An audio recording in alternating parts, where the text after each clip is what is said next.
pense que j'ai cette énergie positive à toujours vouloir me surpasser, et parfois être un peu téméraire, mais me surpasser et des petits coups de folie qui disent allez, voilà une bonne idée, ben on y va, à fond. Et on joue le jeu. De toute façon, il n'y a rien à perdre à part revenir au point zéro. Donc au final, on ne sait faire que gagner. Donc ne Ouais. pas avoir peur de vivre quelque part. Exactement. Et toi, quelle est ta pépite? Ma pépite, c'est de le suivre, d'avoir osé suivre un projet fou finalement et de se dire on a osé le faire, on vit et on profite de la vie comme elle vient. Et donc voilà. C'est juste ça, mais je pense que c'est déjà énorme.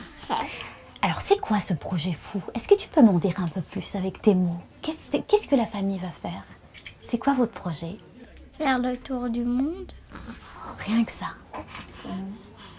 en bus. D'où vous est venue cette idée de faire le tour du monde en bus?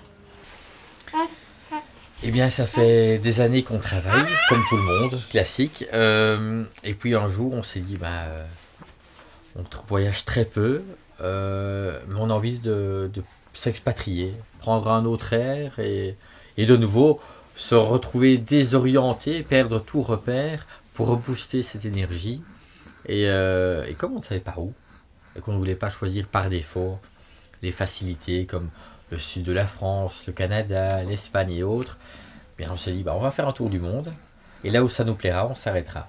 Bon, il y a ce voyage d'une part, mais comme on est des gens super actifs et qu'on a vraiment envie d'avoir une histoire derrière et laisser une trace quelque part, on s'est dit que étant donné que les enfants vont quitter l'école parce qu'on sera sur les routes, eh bien autant faire une petite école qui sera la leur.